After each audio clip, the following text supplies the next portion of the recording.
Hello and welcome everyone to our fourth episode of China, the Art of Law. This episode is about corporate fraud and non-compliance in China. Let me go to the next slide. We started this series all because of the book that Mark wrote back in 2005, in which he describes the issues that foreign businesses are running into in China and the relative laws. In this episode, we'll discuss how things have changed over the years, how companies can build in checks and balances. If someone is an expat or returnee, what can you do when your general manager is fraudulent in China? And if you have any questions or remarks during this session, please feel free to reach out. And thank you, Mark, for joining once again. I was reading through the book before we start this episode, and you mentioned that back in 2005 you were reading through a survey that was asking foreign invested companies in China what their biggest issues are in China, and to your surprise, you found out that none of these companies mentioned fraud and non-compliance. What were your thoughts back then? Well, yeah. Well, I think probably I was overstating it because as a lawyer you often see the bad things that happen, and so there was a period of time where we just had so many general managers who were fraudulent, and normally when the general manager's fraudulent, they're also very non-compliant. So it's not like they just want to cheat the company, but they also will cheat on social contributions. They'll have lots of different side deals with friends, and they will divert resources. And so probably it was a much bigger issue back then than now, but maybe it was also because I just saw it so much. But it is a bit strange that it's never in the top 10. Like no one ever talks about management issues even. And I think it was a big issue for a lot of companies. Yeah, and I think I also read in the book that you held a survey yourself in which came forward that 10%, 20% of the general manager expats are uncorruptible. They're completely honest. 10% of them are corrupt to the bone, and 70% just hadn't been in China long enough. Yeah. So that wasn't really a scientific survey. That was me being mischievous. Probably it's a bit unfair. Probably most general managers are honest.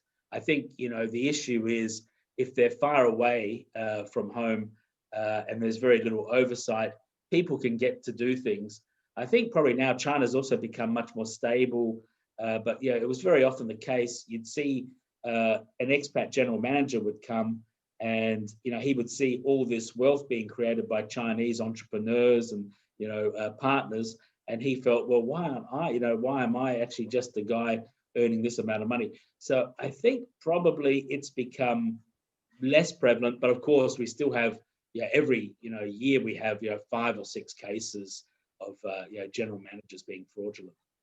So when you take a look at the list that's currently on the screen, it doesn't really surprise you that people are still not talking about management problems?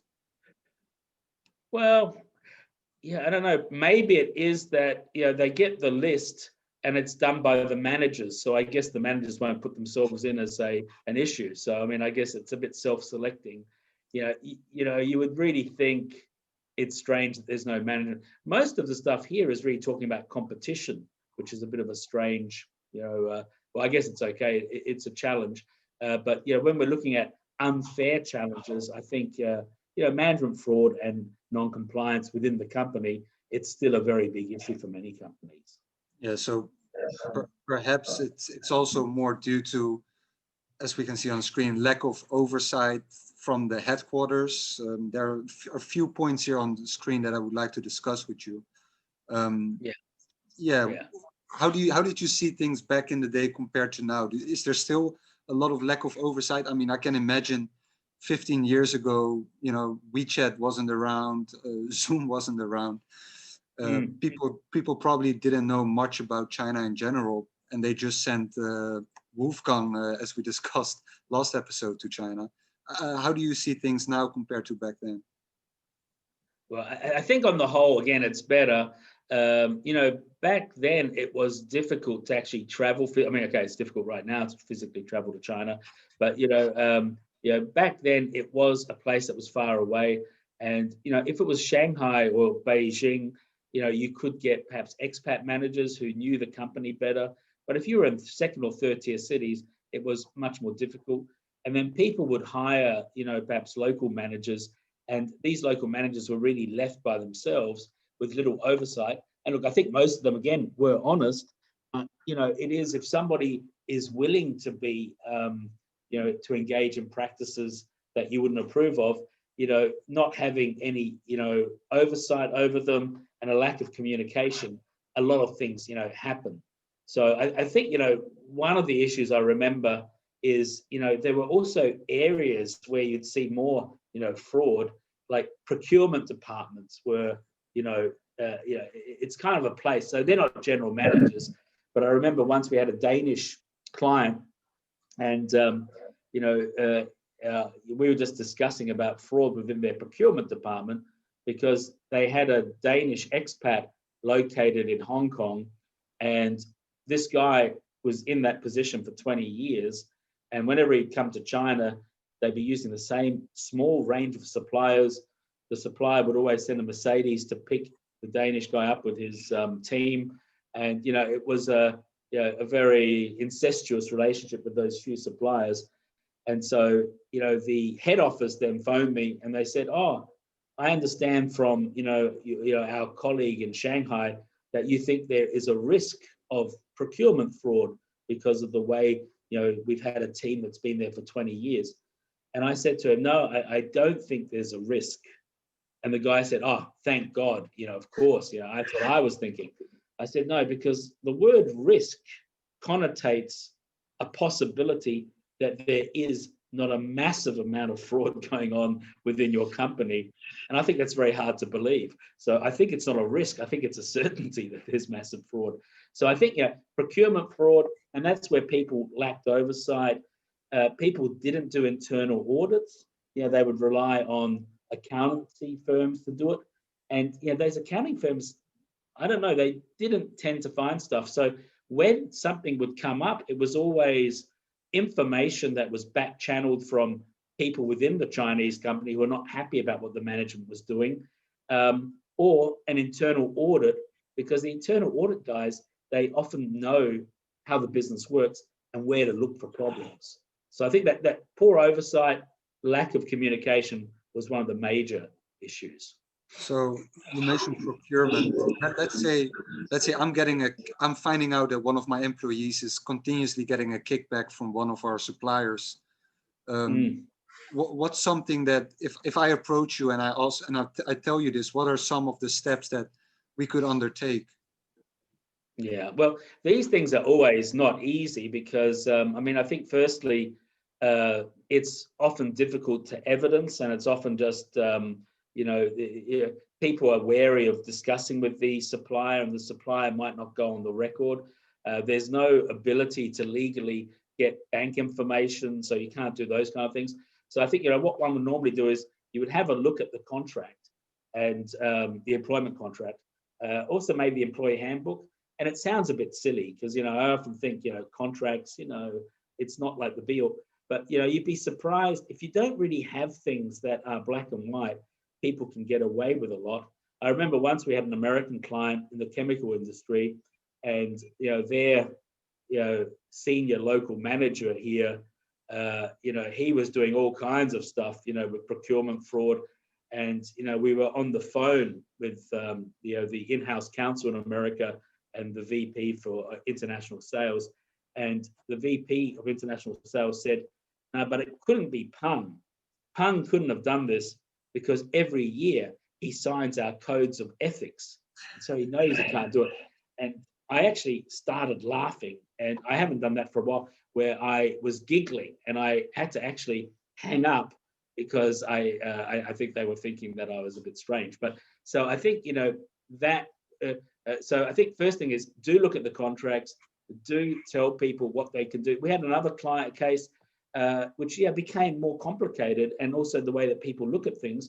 There was an HR director of a company and he had entered into all these contracts for large amounts of money with a consulting company. And that consulting company was fully owned by his mother, and one other person had a small interest.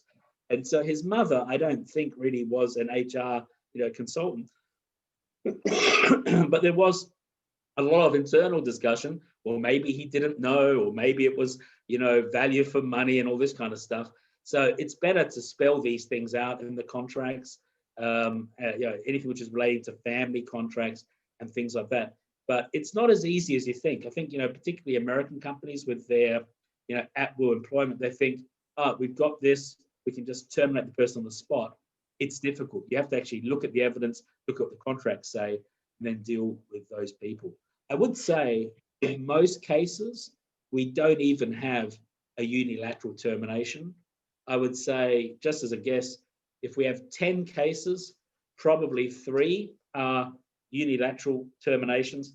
Probably the others are a resignation, or even in some cases, a mutual separation agreement.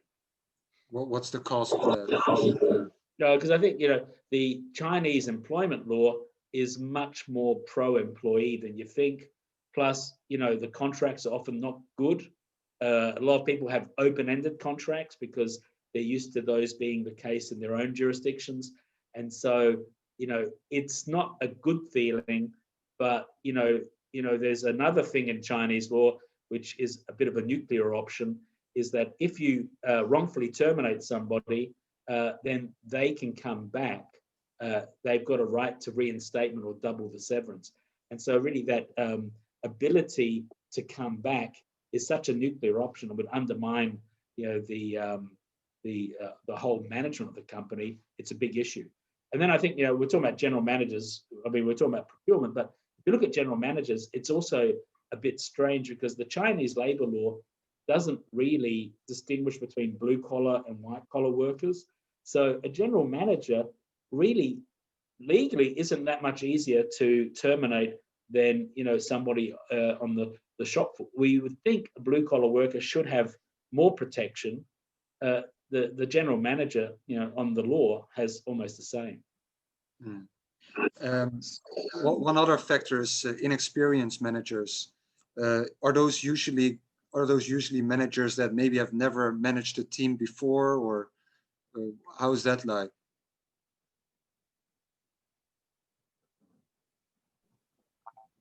Did we lose Mark here? Inexperienced managers. Yeah, sorry, the connection just fell out. Yeah, so sorry. Inexperienced managers, are those usually people that never managed a team back at headquarters, let's say, or what is that like? Well, I think inexperienced managers, they, tend to get away with more things.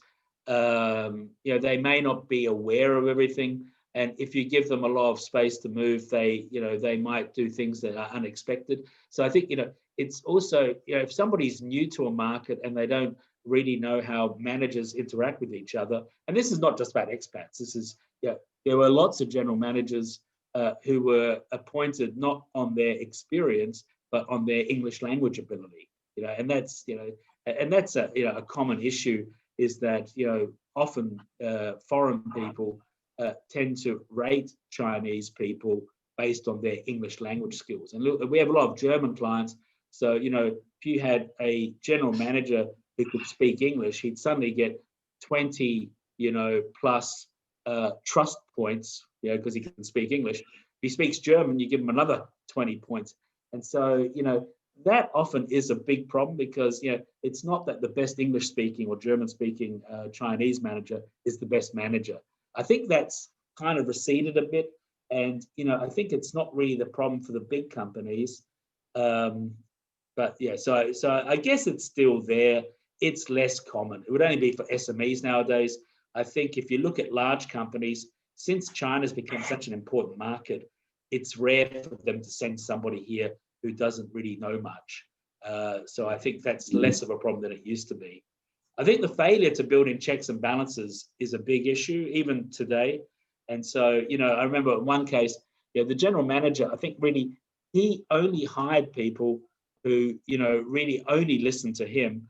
And he had to hire a CFO but he was very happy because the CFO never came to work. So, I think this checks and balances, the bank accounts. I just saw a question from somebody in the audience, but it disappeared. Something about the chops. We'll have that in a minute. But I think, one of the issues is, very often it's our guy. And I think that'll be in the case study a bit. But, the person says, okay, this guy will be our general manager. He will be our legal representative. And it's very difficult because, it's hard to remote check these people from abroad. And if you only have a board meeting once a year, it's difficult. And I think the one up there, which we didn't mention, is willful ignorance. I think, again, it's less than what people think overseas, but there is a level of non-compliance in sectors like pharmaceuticals, the construction industry. And, there was, for managers, a bit of an unfair situation where on the one hand, they're told they should build the business by 30 or 40% per year. But on the other hand, they should be, they should have zero tolerance for non-compliance, and I remember I was giving a speech once about fraud, and it was a small collection of experienced expat managers, and it was German expat managers, and there was a range of companies from small, medium-sized to some of the very big companies. And I remember that one of the big companies that was kind of hosting the event, they went on about zero, tolerance for compliance. They said, this is our number one thing. We say it, we'll do nothing wrong and all this stuff. And all these SMEs would say, well, sometimes we have to facilitate, we have to do this. And he goes, no, we can't do that. That's not who we are. That's what our chairman, from Germany will come and say, no, we won't do that. Anyway, I knew the in-house counsel for China from that company very well. And I just, commented to the person. I said, boy, you guys take compliance really so strongly, and being in your sector, it must be very difficult, And the GC said, what are you talking about? We're in pharmaceuticals. Of course, we're paying off everybody. So, I think, this is the problem for a lot of those managers. They were encouraged to do stuff, and head office didn't want to know. And then if you see kind of ethics training, we talk about ethical blind spots, they do training, but very often the training is so ludicrous that it doesn't really address root problems. So it's a bit of a dog whistle, I feel, that, well, we can't do anything, so we might as well do a lot. So I think that's probably the kind of factors. I don't necessarily blame the fraudulent managers alone. I think one of the issues is you don't keep an eye on them. You let them develop the business in a non-compliant way, then they become non-compliant in other ways. There's not a great ethical background to the company, and then you don't really have checks and balances to check that, to maintain supervision. Yeah, and I think sending a from also doesn't help. But a question has come in, and it's an interesting question. Oftentimes, the general manager of a company will be the one in control or in charge over the company chop, the company stamp. Let's say the GM is terminated, but he or she takes the chops and the stamps away. What are some of the legal measures that the company could do to recover these stamps and chops? Yeah, so I guess whoever wrote that was thinking of the latest case of the UK company ARM, where the general manager has gone kind of crazy with the shareholders. And so even though it's a joint venture, I think the only thing that the shareholders all agree upon is the general manager should be kicked out. We're not involved in that case, but I understand he's also the legal rep. And so I think this is a thing which we've said to many of our companies over the years. It's really important that, if you have a general manager in, let's say, a WOFE, a wholly foreign owned enterprise, don't make him the legal rep, because it's very difficult to know how you're going to terminate him. And so I think that's one of the issues. I think the question was about the chop. I think, firstly, you should put things in place so that doesn't happen. Okay, so I think it's best to have the chop held by somebody else. Normally it's the CFO or someone who's not the general manager. So you divide up the chops because there's typically more than one. If you have a legal rep who's overseas, most of them have a personal chop as well. So, that's kind of dangerous because that is binding, and, people don't know how the chop is being used. I remember one case we had, again, it was a German company, it was an American general manager, and the Germans had found the guy was, corrupt on a bunch of different ways. And the guy was living, maybe about a 6-hour train ride from Shanghai. And, the Germans were very excited about, oh, let's go get him, we're going to do this. And, what I thought was a bit puzzling, they told him that they found these problems and said that he has to be in the office 2 weeks from now because they're going to come and talk to him about it. So, of course, in 2 weeks, I don't know why they were surprised, but when they turned up, he wasn't there, but he also took all the chops, all the business licenses. He took everything and left. And that was a long time ago. That was about 15, 20 years ago. But it was very difficult.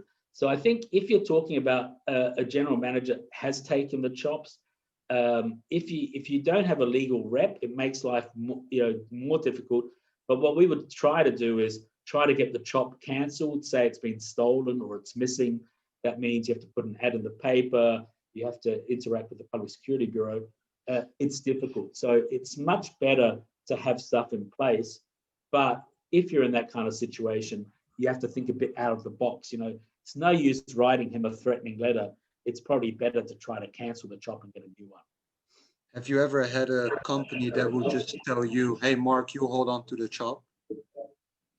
Yeah, we don't try to do this for people because, it's not really kind of our business. But if somebody's just set up a company, then we will have the chop in our safe, and then, documents can come and then they can get chopped, and, we would just ask for permission before we do it. I think there are other people that do it. I don't think you can really do it except for a small, medium-sized company. I think if you're a company of scale, if this is really how your checks and balances is, that somebody who doesn't know your business is holding the chops, then you have to look at it. But we had one Swiss client, that guy didn't trust anybody. He didn't even trust me to have a power of attorney to sign his application for his woofie. So this guy really trusted nobody, and he was the legal rep. And so all documents that would get chopped would have to be sent to Switzerland, get chopped and sent back. So, that wasn't perhaps so convenient, but, they never had a problem with fraud. So maybe it was a good idea. The Swiss always stayed neutral, right? Well, I don't know if they're neutral. I think the Swiss, it's very hard for them to trust others. I think they're very... That might be true. So, yeah, we've got a little case, and I think, why don't you just kick it off, Mark? Well, so this is really a true case. Obviously, the names have changed, but it was a European company, and they came to us, and they're a very well-known, high-end, kind of niche company, high-tech, and basically they had started the business. This would have been also 20 years ago, and they hired a guy called Tony. And I'm not saying that every Chinese person, called Tony is crooked, but it's incredible how many crooked Tonys I've met. It's much more than, a Robert or a David. Somehow the Tonys, I don't know if it's self-selecting, but, but it's kind of interesting. But anyway, so Tony got this job with them in the Beijing rep office. And, he started to build up the business. And, there was two things. Firstly, China was a small market for them, but it was highly growing. And let's say this was probably in the late 1990s. And so at that stage, it was really that business was just booming, but from a low base. Whereas nowadays, I think China, the growth, for these kind of businesses is, maybe higher than in Western markets, but it's not this astronomical 40% per year because it's a more mature market. And so, sometimes people would think, oh, Tony's got 30% growth a year. Tony's a management genius. So this is a bit more simplistic what we've written here, but I'll tell kind of the real story. And so they started the Beijing rep office. And then what happened was the company thought, well, let's get Tony really involved in our business. and they made it a joint venture, but they didn't make it a joint venture in China. What they did was they set up a they set up rather a Hong Kong company, and then Tony had shares in the Hong Kong company, like 10%, and then the Hong Kong company set up the wholly foreign-owned enterprise. And the issue was that sales kept on going up, but their margins were very low. And then like for many of these engineering or high-tech type of engineering companies, they don't always make that much money from the sales of their products. Where they really make lots of money is spare parts, after-sales service, and repairs. And so it was strange that the margins were low on the products, but they were non-existent on the after-sales services, which was really the opposite of Europe, where that was their highest margin business. And then they started to hear more things, and then some of the local staff members had told the head office that Tony had said to all the staff that all sales of spare parts and repairs, they should go through this other company, which we call Xiaotou. So, it was kind of, interesting. And then, so, they came to us, and, first thing is we did look at the contracts. And so the employment contract was not good. But what was worse were the articles of association. And so basically the articles of association said there was like a 3-member board, and Tony was one of the directors. And to change the general manager, you needed a unanimous board decision. And so, we were in this legal situation where Tony would actually be the turkey, voting for Christmas, So, that was a difficult thing. And then, the contracts, of course, are the contracts. But what was, very strange was when we just did some very minimal investigations and, talked to 1 or 2 people who are kind of trusted.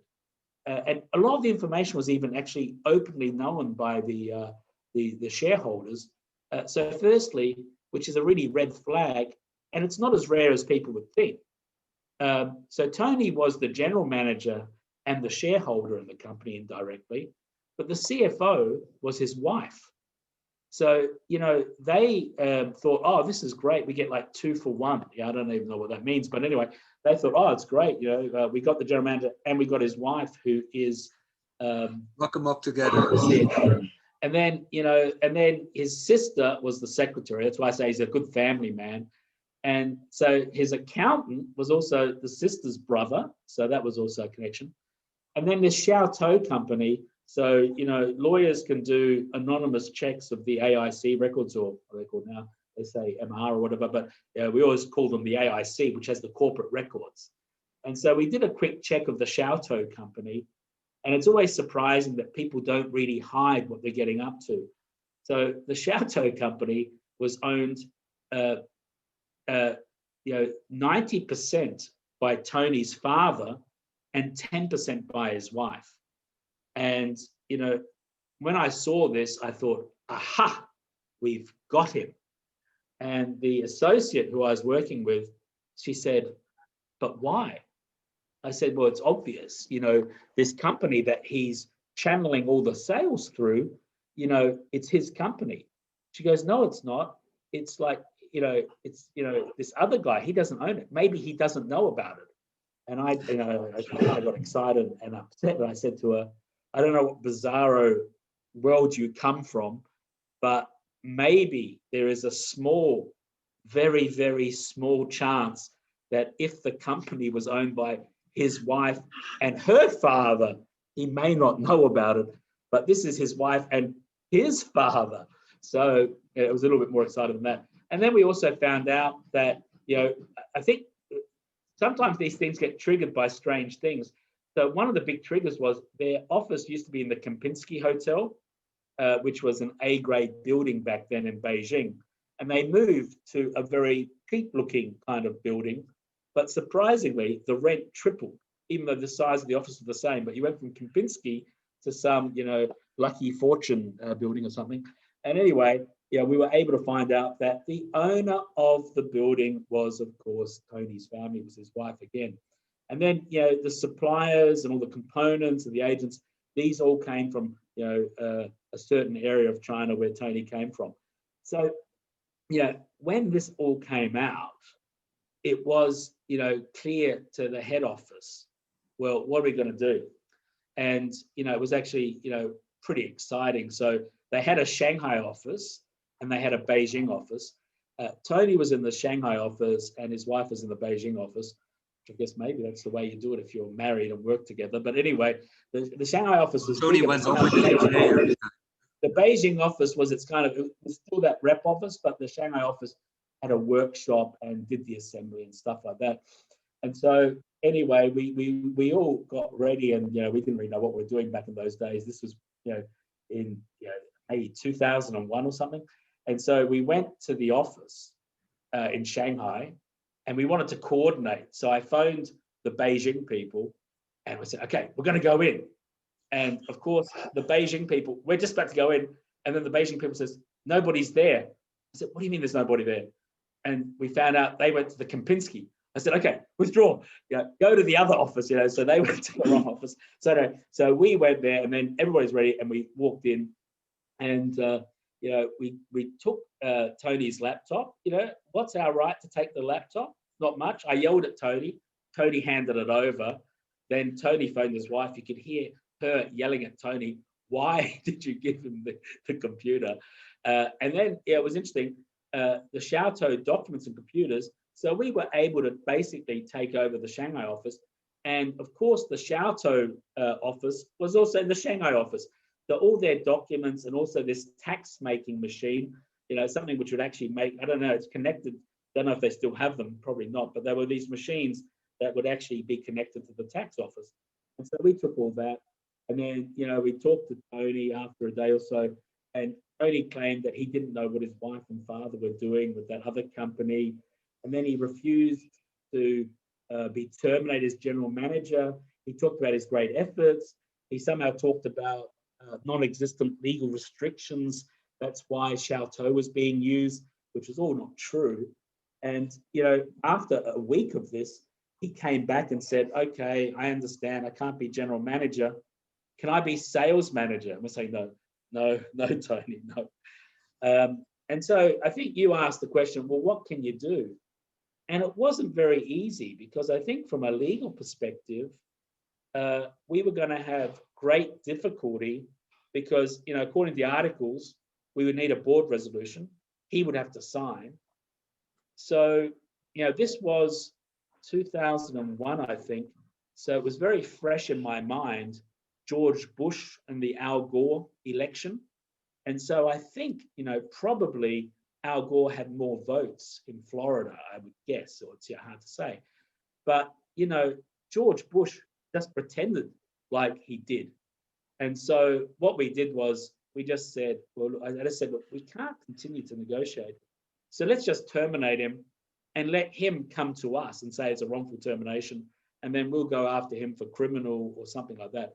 And so we just sent a notice to all of the staff. And I think the interesting thing is there might be a few people who are closely aligned to the fraudulent general manager because they rely a bit on largesse or whatever. But really, outside of that, the vast majority of the employees are horrified by the fraud. They want to be good people. They're not profiting from it. So, really, everybody was on the side of the company rather than the general manager. So we just told everybody, Tony has been terminated. We wrote to all the suppliers and all the things saying he's no longer the general manager, put in a new interim general manager, and just basically changed the situation. We still had the problem because even though we could unilaterally kick him out as general manager, we couldn't, but we just did. We couldn't just unilaterally take over his shares in Hong Kong. And so there, what we did was we negotiated with him to buy out the shares at the same amount of money that he put in. That took a bit of time. But again, I think what we learned there was the negotiation was really done between me and Tony's lawyer. Because, in these kind of situations, you can't actually have the headquarters and the fraudulent general manager discussing things or getting things signed. It's just too emotional. So that's what actually basically happened. So Tony left. He didn't go to jail. He didn't get a letter of recommendation, because we've had lots of cases where they even get recommendation letters. And I guess that was seen as a pretty good result. Everyone is wondering whatever happened to Tony's PA. Yeah, well, I just put that in.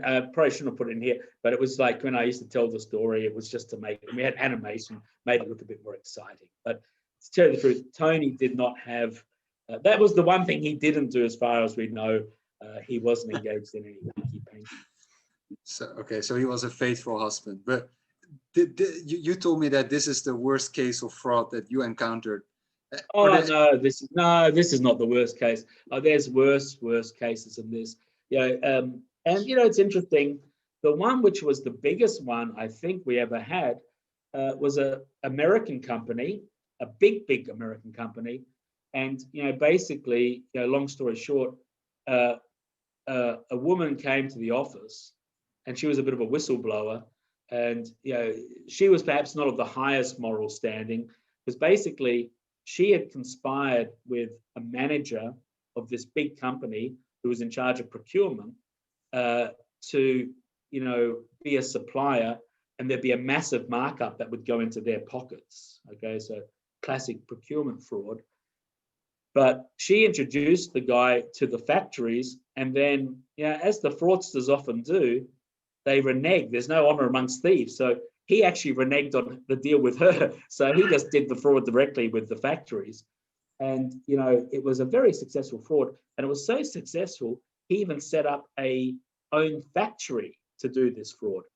And, we approached the US company, which is a massive US company, via somebody. And all we asked for was that the whistleblower, who had gotten no funds out of it, actually, she was just upset because she had introduced the guy and she perhaps had the idea together with him, but she hadn't got the money, so she wanted revenge. And the American company wasn't willing to agree not to take action against the whistleblower. And so that went nowhere. And, it was about 2 years later, I actually was there with the country manager of this big US company at a social event. And he was talking about how he has this crack team of internal compliance experts, and how they go through, the 26, factories and companies they have in China. And I said to him, well, I think you've got 28. And he goes, what are you talking about? So in that case, that didn't go anywhere. So there is a lot of stuff that's happening. This one just is perhaps easy because it's not a joint venture, and it kind of bundles together a lot of the issues, and it had a relatively clear resolution. Do you see a big difference between fraud and non-compliance, comparing WOFIs and JVs? Yeah, look, my own experience is, we, if it's with a state-owned company, really joint ventures, they don't have those problems. At least I haven't seen these kind of problems. Most of them are in wholly foreign-owned enterprises. And then if it's the joint venture, it's an issue with the joint venture partner. But normally the Chinese partner provides the oversight, so, the Chinese partner is keeping an eye on what's happening to a degree. So I think, this is, at least for me, most of these cases have been involving wholly foreign-owned enterprise. Or it could be, if it's, a very Chinese joint venture, they wouldn't come to us. They would somehow solve it their own. How does the saying go again? When the cat's not home, the mice dance on the table? Yeah, well, if the cat's away, the mice will play, I think. But, yeah. Yeah. So, before, there are some things that companies could do, as I put on the screen, and as you mentioned in your book. Do you think there are even more things that companies or even headquarters could do, just as a basic? Yeah, look, I don't think it's so complicated. I think, one issue would be, if we look at the general manager, it's difficult because, if the general manager is doing a good job, he might be there for a long time. But, with procurement people, you might want to change their region. You might want to move things around a bit occasionally. I think, the contracts, the training is important, keeping an eye on them, doing that internal audit. I think that's the most you can do. And then I think you can be aware when there's, smoke. So, I think this willful ignorance, people always know. I don't think anyone's ever seen the massive fraud, or not massive, but a pervasive fraud within a company, and nobody at head office had this inkling. But it's often, well, the business is growing, it's an important market, let's not rock the boat. So I think that's important. And like I said, a lot of clients will ask when they set up a company, well, how often do you have to do a board meeting? And I say, well, once a year is the legal requirement, but probably you want to do it quarterly or more often. You probably want to visit, not now, but in normal times, you should visit them, etc. So I think, they're the, and then I think if you do have a problem, how do you terminate people? Yeah, we've improved our way of doing this now as well. So, one thing is I mentioned how in that first case, the German company announced they were going to come 2 weeks later. What we do nowadays very often is we will invite the general manager to visit head office for like a sales meeting or something. And then while he's in head office, then we take over the office, seize the documents, and, take over things. So, we do learn how to do things better as we go along as well. So these are more standardized procedures, or you approach it case by case? I think you have to approach case by case. I mean, things are similar. And so, you always look for the same things. But I think you have to also be aware, like I said, I think, if someone's really fraudulent, it's very unlikely that the company's compliant. So you may have tax issues, you may have customs issues, you will undoubtedly have social contribution issues because people are not, doing the right contributions. So, it's not just getting rid of that one bad apple. It might also be you're going to have to deal with a lot of other issues.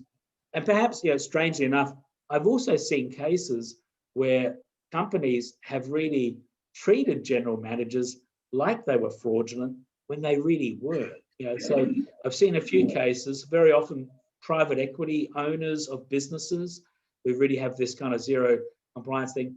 And, they got upset because they spent a lot of money. Like in one case, I think they spent almost $1 million on a internal audit but an audit done by the Big Four.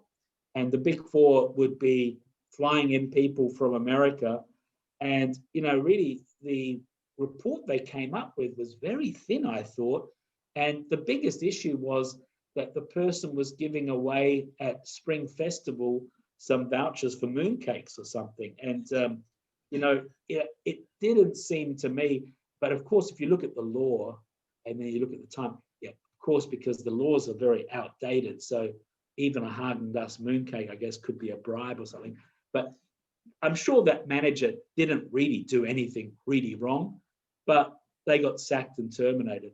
So I think, every case is different. You have to look at it, and then before you pounce, you should work out as much as you can, because you need to work out, how best to deal with the case. As you mentioned, the law being outdated, and you wrote in the book that if you do encounter a fraudulent GM, that often companies were faced with limited legal avenues to find resolution. If you compare what you wrote back then to now, do you see that there are more legal avenues that a company could take, or what are your thoughts? Well, I don't know if it's really. I think it's very similar. I think it's difficult. I think there are cases which we've come across, which we weren't actually involved ourselves. But if it's a very big company and you're in a location where you have very strong relations with the local government, you can get pretty nasty things done to the employees. I mean, it's you can get them put in jail for 10 years. I mean, I've seen this by a few cases. We had one client, which is a European client, and it was really clear there was a clear case of embezzlement of millions of dollars, and it was a relatively small company. So God knows what that person could have done in a bigger company. But it was over a period of years. The three main management people had stolen millions. And this has been going on for 2 years. It's still with the police. The main one was a female manager, And then, she got pregnant. I don't know if it was because she was looking for a kid, but if she's pregnant, they're not going to put her in jail either. And this just drags on. So I think, one of the issues is people often think the police are the solution. If you've got a very strong relationship, maybe, but normally if there's not a bleeding body or whatever, the police don't, at least in my experience, it's not easy to motivate the police. And so, we've had at least 2 or 3 cases where, the general manager kind of barricaded himself in the office, and we would, phone the police. The police would come and say, well, I don't know what's happening. I'm leaving, so go to court. So I think that's a problem. It's difficult to get the police motivated. And if you do, then you have to really look at the way of doing it. So again, in that $1 million case, they wanted to use this case, the due diligence or the fraud report that was done by the Big Four, but this wasn't accepted by the police because the police, they will need to give you a set of selected investigators or auditors where they will accept the findings. So it's not as easy as people think. It's not like everybody will be immediately outraged. You'll have to understand the process if you want to go for that. So in most cases, we're just happy to terminate somebody. We're happy if we don't have to pay them severance. We can force them to resign. It's and even that is normally difficult.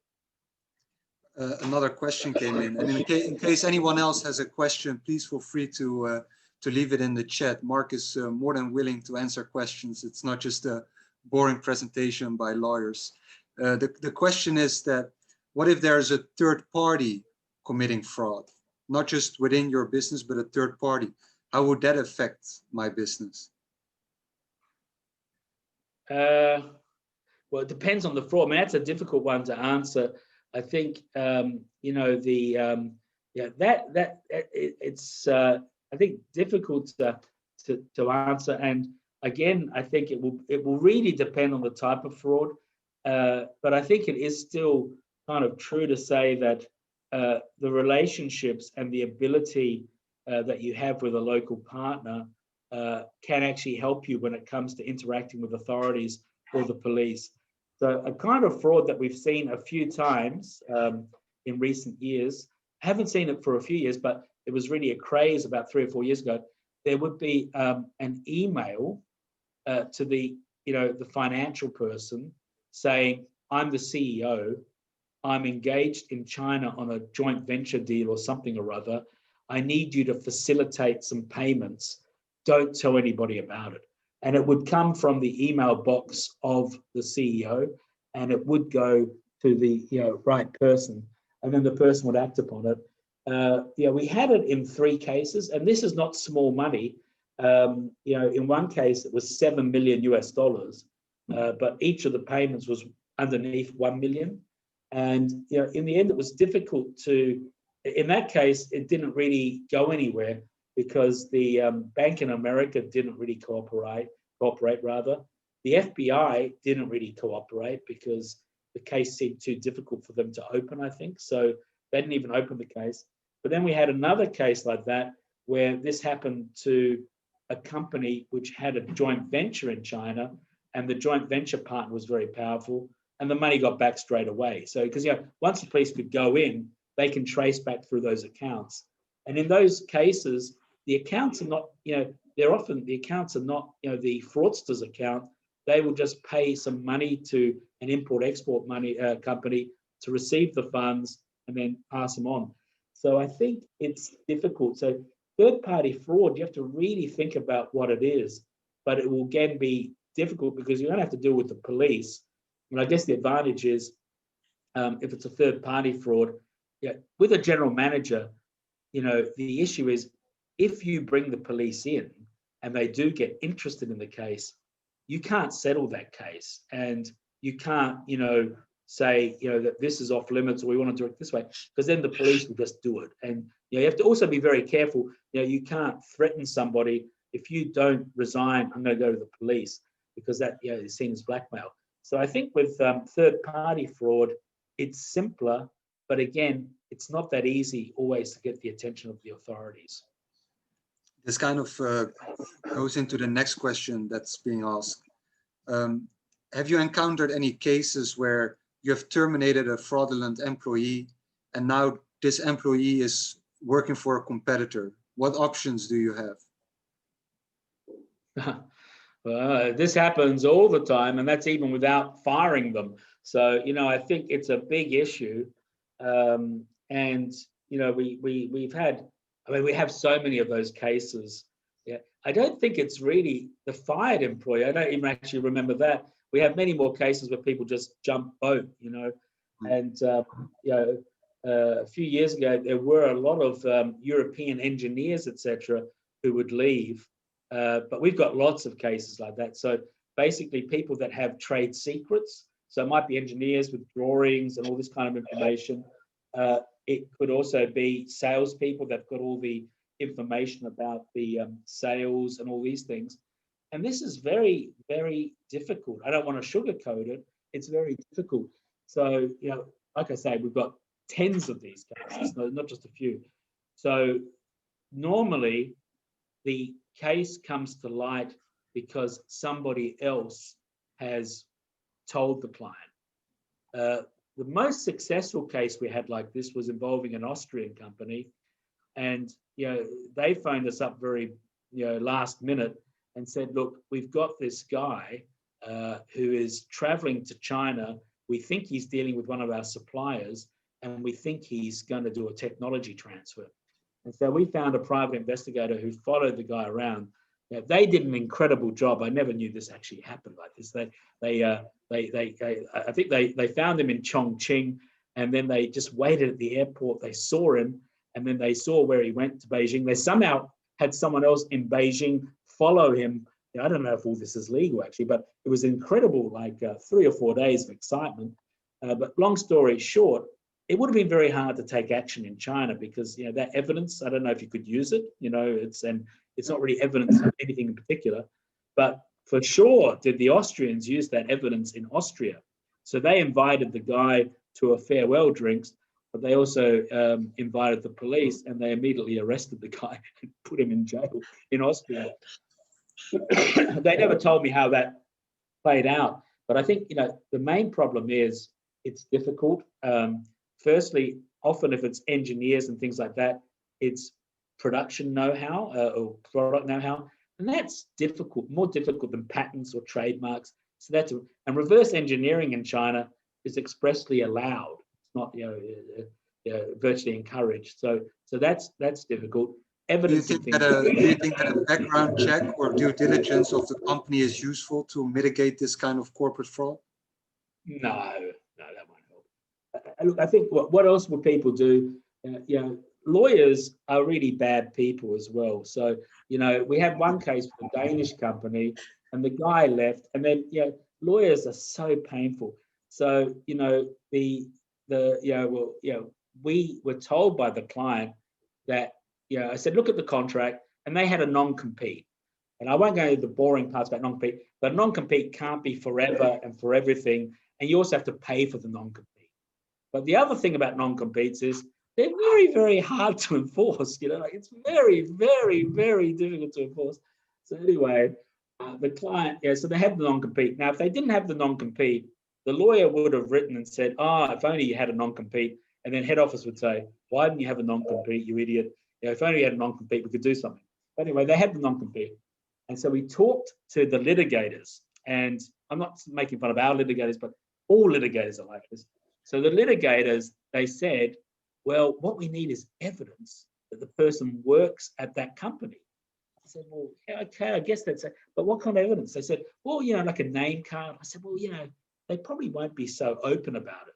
So anyway, we told the Danish company this, and they, unbelievably, I don't even know how they did it, they got like a video of the guy in the office of their competitor, like walking around, and we showed it to the litigators, and I thought, this is incredible. It's like, already having, a murder case, and you got a photo of the suspect with an axe or something, we showed it to the litigator.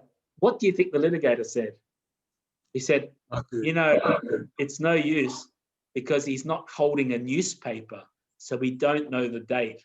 So, really litigated, it's never really possible to get the evidence you need.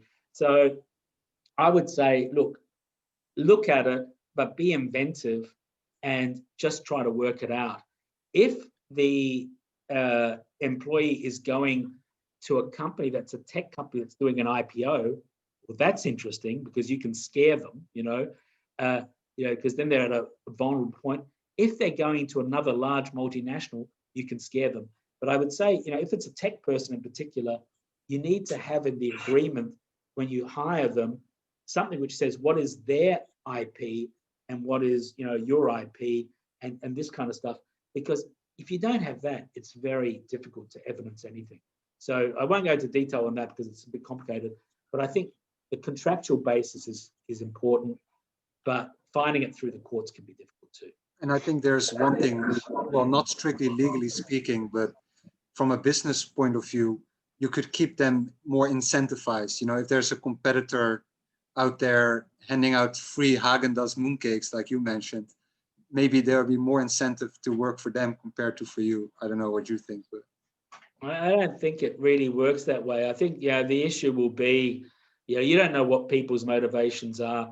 And, I think the thing is, people come for money. Those people also go for money. So, there's a lot of people who are very income sensitive, and I'm not saying that's wrong. So I think it's an issue. I think also many people don't realize that it's wrong. I don't think, So we had one American company who's one of their people left, and he took everything. Like he should never have had all that stuff, all the IP, all the recipes. It was a chemical company. And, this only came up because the Chinese company was going to do an IPO, and one of the employees had been promised shares, and then the kind of founder or main kahuna kind of reneged on it, and then this guy reached out to the client. So, and that's why we knew about it, and that's why they were at risk, because they were planning to do an IPO. So it wouldn't have been good for them to see an action by a multinational attacking them. So it's difficult. There's no easy answers to this. So we've reached the end of our 4th episode, and I want to thank everyone for asking questions. I want to thank you, Mark, for your time on this interesting topic. I'm sure there might be more questions, or we could talk even further.